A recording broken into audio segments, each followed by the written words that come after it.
नमस्कार दोस्तों, ocean network में आपका स्वागत है। तो अरविंद केजरीवाल 16 मार्च को भी राउज एवेन्यू कोर्ट में पेश नहीं होंगे और उन्होंने ऊपरी अदालत का दरवाजा खटखटाया है।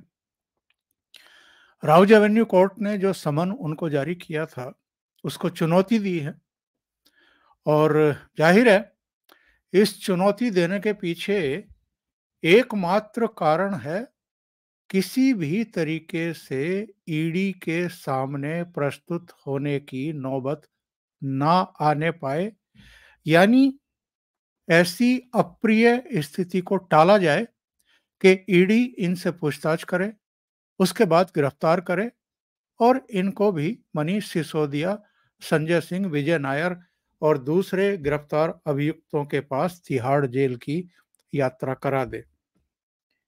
अब तक 8 समन की अनदेखी अरविंद केजरीवाल कर चुके हैं, ये तो आप जानते हैं। पहला समन 2 नवंबर 2023 को, दूसरा 21 दिसंबर 2023 को, यानी पिछले साल 2 समन जारी किए गए थे और इस साल अब तक 6 समन जारी किए गए हैं ईडी के द्वारा। 3 जनवरी को, 7 जनवरी को, 2 फरवरी को, 14 फरवरी को, 22 फरवरी को, 27 फरवरी को, यानी फरवरी में ही इनको 3 समन जारी किए गए, 4 समन जारी किए गए, फिर 27 फरवरी को जारी किया गया 4 मार्च के लिए। और जब ये 8वें समन के बाद भी ईडी के सामने प्रस्तुत नहीं हुए, तो ईडी के सामने कोई चारा नहीं था कि वो अदालत का रुख करे और अरविंद केजरीवाल की शिकायत दर्ज कराए। तो इनके खिलाफ राउज एवेन्यू कोर्ट में ईडी ने बाकायदा शिकायत दर्ज कराई। पहली शिकायत 3 फरवरी को दर्ज कराई थी। इसके बाद 6 मार्च को, यानी 4 मार्च को जब ये पेश नहीं हुए, तो 6 मार्च को 8वें समन की भी तामील जब इन्होंने नहीं की, तो वो फिर राउज एवेन्यू कोर्ट पहुंचे और राउज एवेन्यू कोर्ट, जो 3 फरवरी के बाद ही इनको प्रस्तुत होने के लिए कह चुकी थी और अगली तारीख 16 मार्च की लगा चुकी थी।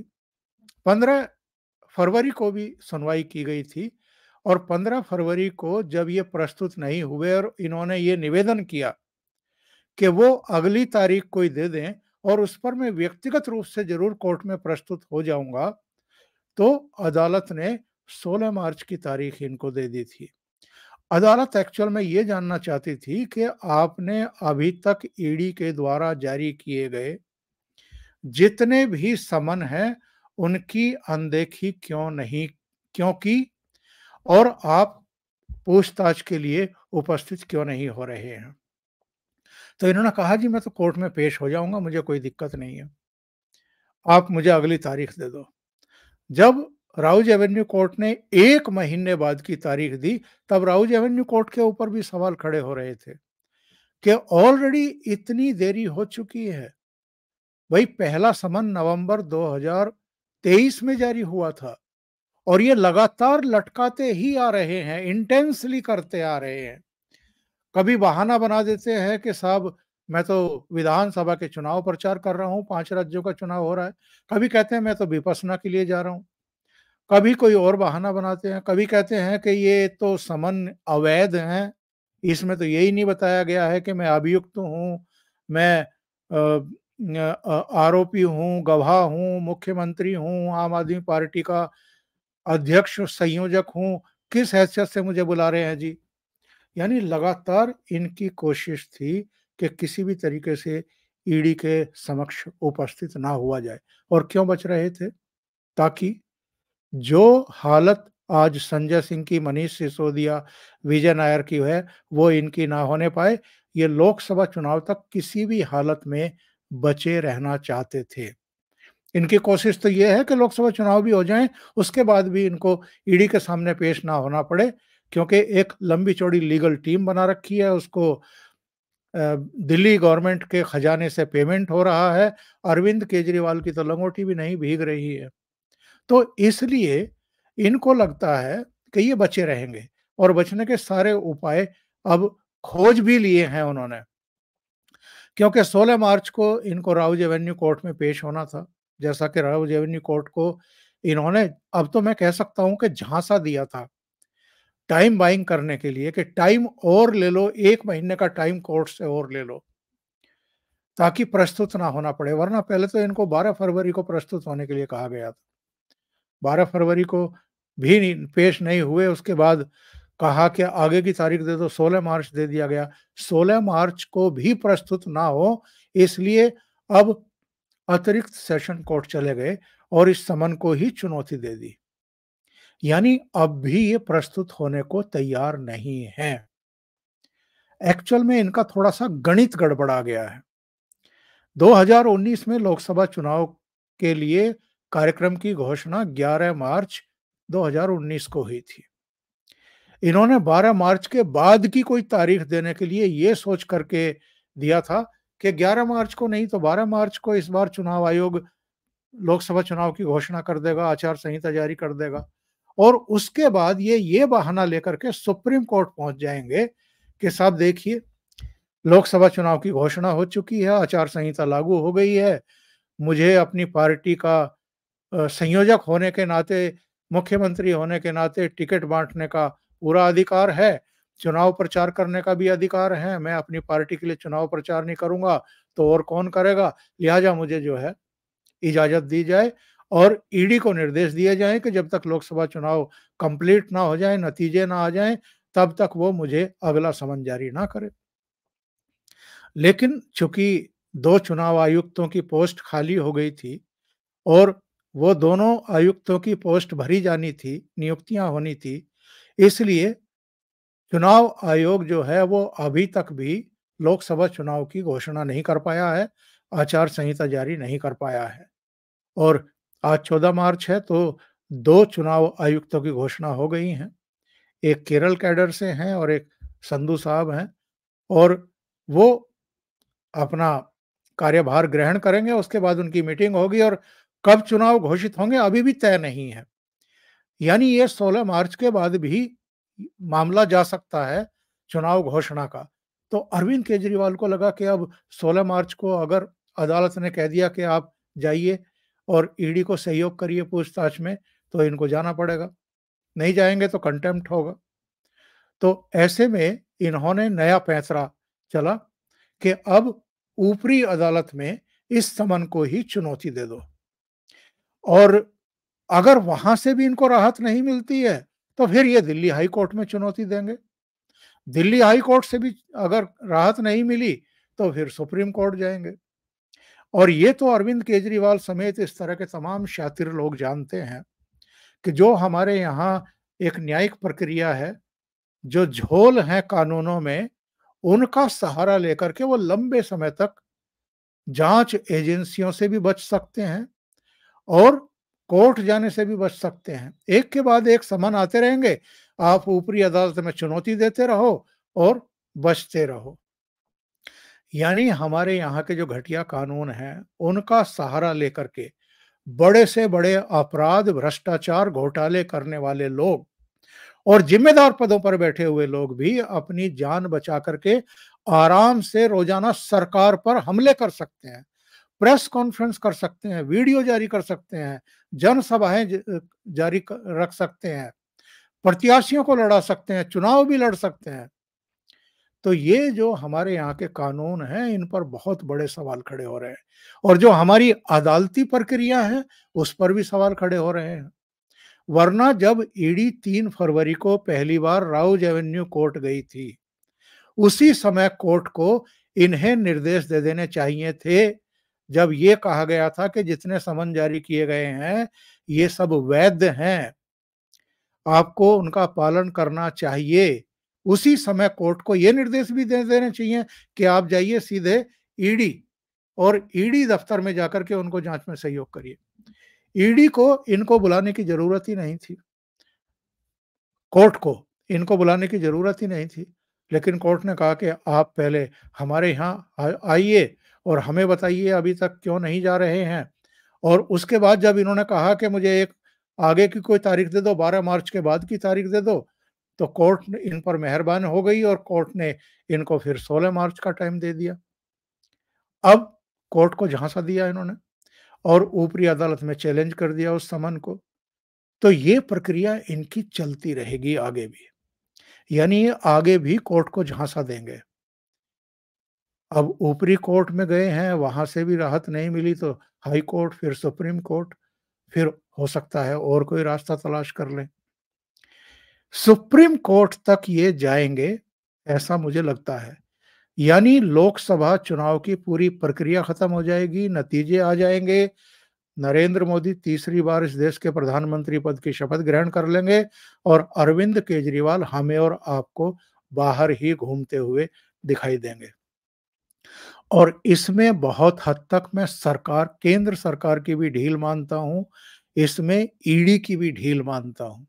अब जरा कल्पना करिए, अरविंद केजरीवाल की जगह कोई और होता तो क्या ईडी के अधिकारी 8 समन भेजते उसको और फिर भी उसको बाहर टहलने देते?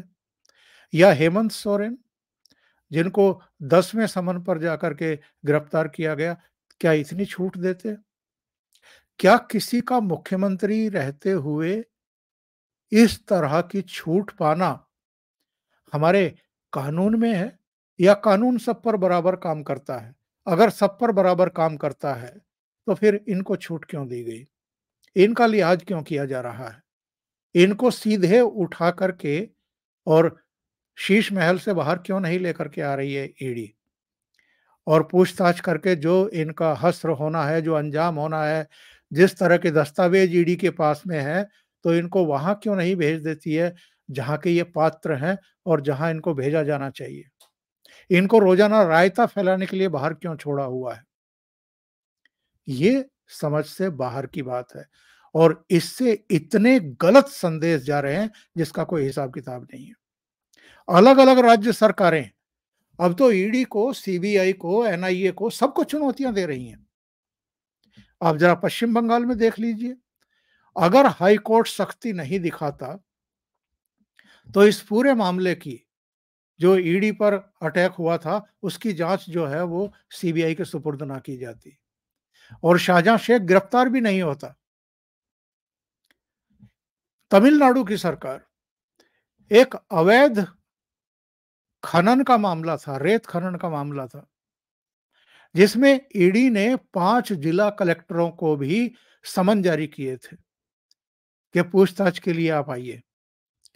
वो पांचों कलेक्टर, केवल कलेक्टर नहीं, राज्य प्रशासन भी, वो हाई कोर्ट पहुंच गए राहत के लिए और हाई कोर्ट ने उनको राहत दे भी दी कि ठीक है, ईडी के सामने जाने की जरूरत नहीं है। ये मामला सुप्रीम कोर्ट पहुंचा।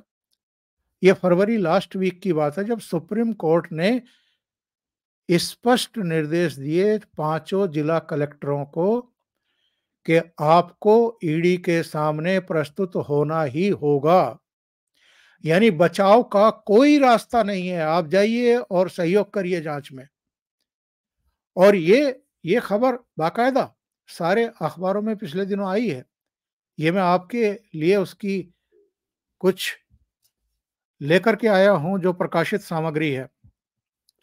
जस्टिस बेला एम त्रिवेदी और पंकज मित्तल की पीठ ने तमिलनाडु में रेत खनन से जुड़े धन के मामले में प्रवर्तन निदेशालय की अपील पर सुनवाई के दौरान यह मौखिक टिप्पणी की है। पीठ ने पहली नजर में कहा कि पहली नजर में पीएमएलए की धारा 50 के तहत समन जारी कर पूछताछ के लिए बुलाए गए व्यक्ति को धन शोधन यानी मनी लॉन्ड्रिंग मामले की जांच के दौरान ईडी द्वारा जारी किए गए समन का न सिर्फ सम्मान करना होगा बल्कि उसका जवाब भी देना आवश्यक है।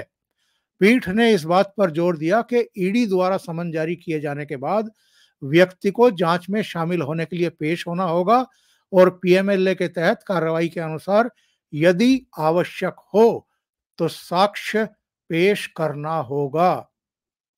सुप्रीम कोर्ट के बहुत स्पष्ट निर्देश हैं। आगे देखिए, शीर्ष अदालत ने कहा कि यह देखा गया है कि प्रवर्तन निदेशालय किसी भी व्यक्ति को साक्ष्य पेश करने या पीएमएलए के तहत कार्रवाई के दौरान उपस्थिति देने के लिए आवश्यक समझे जाने वाले व्यक्ति को समन कर सकती है।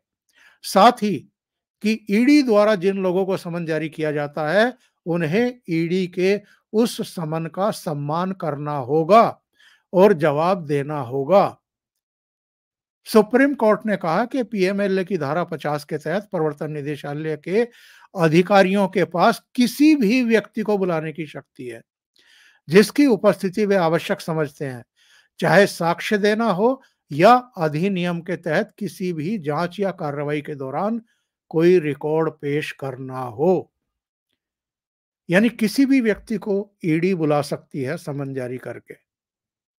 लेकिन अरविंद केजरीवाल क्या पूछ रहे हैं हर समन के बाद कि जी मुझे गवाह के तौर पर बुलाया जा रहा है, मुझे आरोपी के तौर पर बुलाया जा रहा है, या मुझे एक आम नागरिक के तौर पर बुलाया जा रहा है, या मैं आम आदमी पार्टी का संयोजक हूं इसलिए बुलाया जा रहा है, या मैं मुख्यमंत्री हूं इसलिए बुलाया जा रहा है।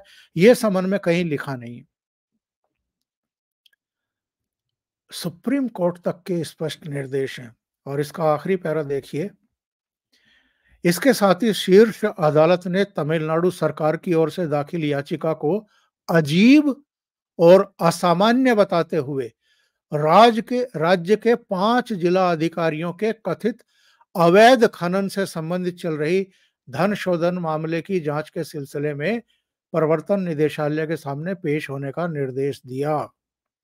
शीर्ष अदालत ने मद्रास उच्च न्यायालय के 28 नवंबर 2023 के उस आदेश पर रोक लगाते हुए यह आदेश दिया।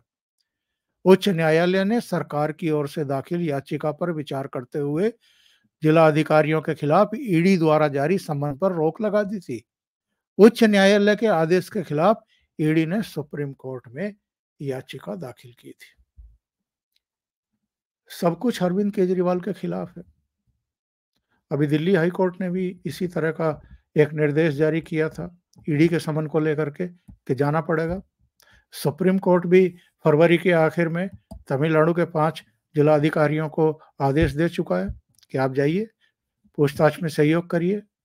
लेकिन अरविंद केजरीवाल टस से मस नहीं हो रहे हैं, यानी जेल जाने से इतने डरे हुए हैं कि हर तौर तरीका अपना रहे हैं कि किसी भी तरीके से ईडी का आमना सामना ना हो जाए, क्योंकि अरविंद केजरीवाल को पता है कि उनके तीनों साथियों को जमानत नहीं मिल रही है, जेल में ही हैं लगातार। तो केस कितना सीरियस है ये उनको बहुत अच्छे तरीके से पता है।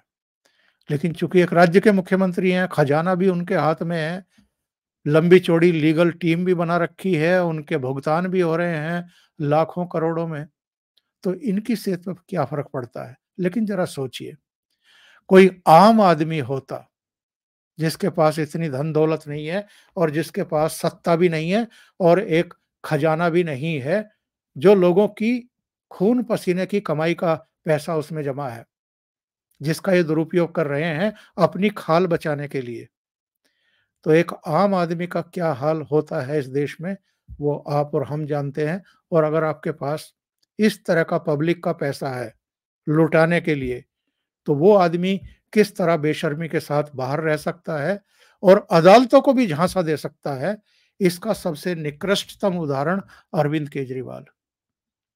अभी के लिए इतना ही। बहुत बहुत धन्यवाद। अगर आपको ये चैनल और इसके कंटेंट पसंद आ रहे हैं तो लाइक करें, कमेंट करें, वीडियो को शेयर भी करें। अभी तक अगर आपने ये चैनल सब्सक्राइब नहीं किया है तो सब्सक्राइब कर लें और साथ में लगे बेल आइकॉन को दबा दें ताकि आगे आने वाले वीडियो और उनके नोटिफिकेशन आप तक पहुंचते रहें। बहुत बहुत धन्यवाद। नमस्कार।